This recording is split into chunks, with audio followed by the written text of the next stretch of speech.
Crème brûlée's secret? It's not just pudding. Crack open this creamy custard topped with burnt sugar. It's a French pastry essential. Simple ingredients: yolks, cream, sugar, vanilla. Gentle baking in a water bath keeps it smooth. Then, the best part: a torched sugar crust. That satisfying crack is key. Without it, it's just pudding. Donuts. Fried dough, sweet and fluffy. Yeast or chemical leavening makes all the difference. Yeast donuts get air from fermentation. This means a light, slightly chewy texture. Cake donuts skip fermentation using baking powder. They're denser with a tighter crumb. Frying gives them the final puff. Steam expands them, making a crispy shell. Cheesecake is basically cream cheese, sugar, and eggs. It sets into a sliceable creamy dream. Sweetened cheesecakes are ancient. Romans spread them across Europe. How it sets is what matters. It determines if it's light or dense. No-bake versions set in the fridge. Gelatin or whipped cream firms them up. This gives a mousse-like soft texture. Baked cheesecakes use eggs to set. Eggs create a custard structure in the oven. This results in a thicker, richer slice.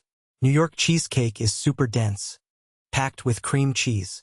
Basque cheesecake is opposite, baked super hot, gooey inside.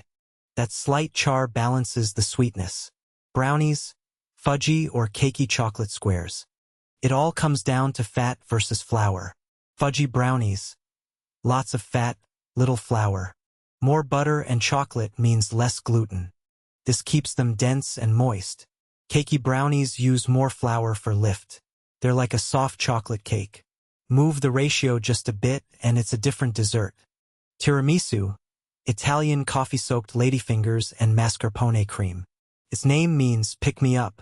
Coffee, cream, chilled, never baked. Ladyfingers soak up espresso fast. Get them tender, not mushy. Mascarpone cream is rich yet airy. Chilled, then topped with cocoa.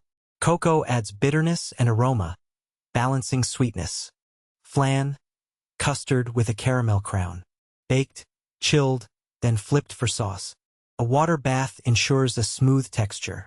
Caramel cooks to a deep, bittersweet syrup. Poured into the mold, then custard. As it cools, the caramel loosens. Flipping creates a glossy, toasted sauce. Baklava. Layers of crispy filo, nuts, and syrup. It's crisp, sticky, and rich, strongly linked to the Middle East. Paper-thin dough brushed with butter. Stacked.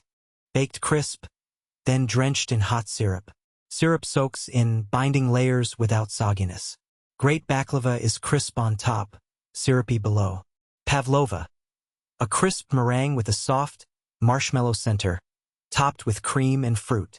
Created in the 1920s, named for a ballerina. Both Australia and New Zealand claim it. It's baked low and slow for a shell and soft inside. Cornstarch or acid helps stabilize the meringue. It sharpens that crisp soft contrast. Fruit adds freshness. Acidity cuts through the sweetness. Macarons. Delicate French sandwich cookies. Made with almond flour, egg whites, and sugar. Crisp outside, chewy inside. Technique is key more than ingredients. Meringue base is folded with almonds and sugar. Batter flows in ribbons. Shells rest until a skin forms. This creates the smooth top and feet. Perfect macarons shatter slightly, with a tender center and creamy filling. Churros. Fried dough sticks, crispy ridges soft inside. Often dusted with cinnamon sugar. Popular in Spain and Latin America. The shape is important. Piped through a star tip for aggressive crisping. Steam puffs the interior as they fry. This lets cinnamon sugar cling perfectly. Every groove catches the flavor. Mochi, chewy, stretchy Japanese rice dough. It resists biting. Made in Japan for centuries. Steamed rice gets super sticky. Pounding creates a smooth, elastic dough. That chew makes it perfect for wrapping fillings. Panna cotta. Cooked cream set with gelatin. No eggs, no custard. From northern Italy. It's made to wobble, not slice.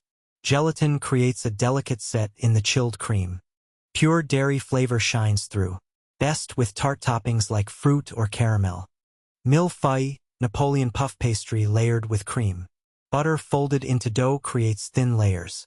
Steam separates layers, making them crisp. Pastry cream between layers offers a brittle smooth contrast. Eclairs, choux pastry shells filled with cream, topped with icing. This delicate set holds liquid. No eggs, so it's all about that rich dairy taste. That's why panna cotta, amazing with zesty toppings like fruit, coffee, or caramel. This layered dessert? It's a mille-feuille, also known as a Napoleon. Think flaky puff pastry, rich cream, and perfect layers. Butter plus dough equals flaky magic. Butter sparkles layers on layers for that perfect crunch.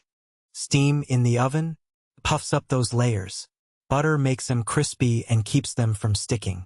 Flaky pastry meets creamy filling for that classic, irresistible crunch. Silky smooth. Eclairs, delicious choux pastry, filled with creamy goodness, and topped with a sweet glaze. Chocolate, classic French pastries that puff up with steam, not yeast. We cook choux dough on the stove, then bake it with lots of water. Inside the oven, that water turns to steam, puffing the pastry into a hollow shell. Eggs create structure. This hollow space is key. It's made to be filled with cream, whipped cream, or custard.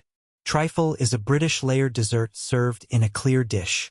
It's got sponge cake, custard, fruit, and whipped cream. The sponge cake is soaked so it stays super moist. Custard brings richness, fruit adds a tart bite, and cream smooths it all out. Letting it rest lets the layers meld just enough for every bite to hit multiple textures. Gulab jamun, Indian fried dough balls soaked in fragrant syrup. The result? Soft, syrupy, and incredibly aromatic. The dough is made from milk solids, khoya, or milk powder, mixed with flour and ghee. After frying, the warm syrup, often flavored with rose water and cardamom, infuses the balls. This makes them tender and sponge-like inside, without falling apart. Rice pudding is milk, sugar, and rice, cooked until thick. It's everywhere because the science is universal. As rice cooks, starch gelatinizes. Grains absorb liquid, swell, and release starch into the milk, thickening it. Some rice gets silky and creamy, while other rice stays more grainy and structured. Same method, different texture. Meringue, egg whites and sugar whipped into glossy peaks. The method determines its stability. French meringue is whipped whites and sugar. It's light but fragile. Swiss meringue gently warms. Whites and sugar over a double boiler, then whips into a denser foam. Italian, meringue slowly streams hot sugar syrup into whipping whites, partially cooking them. As it goes, this creates the most stable structure, perfect for piping and holding its shape. Tanghulu, a Chinese street snack. Fruit on skewers coated in hardened sugar syrup. This dessert is defined by one sound, the snap. We heat the syrup to the hard crack stage, coat the fruit quickly, and it cools into a thin, glass-like shell. When you bite in, the sugar shatters first, then the fruit hits you, tart, juicy, and cold against brittle sweetness.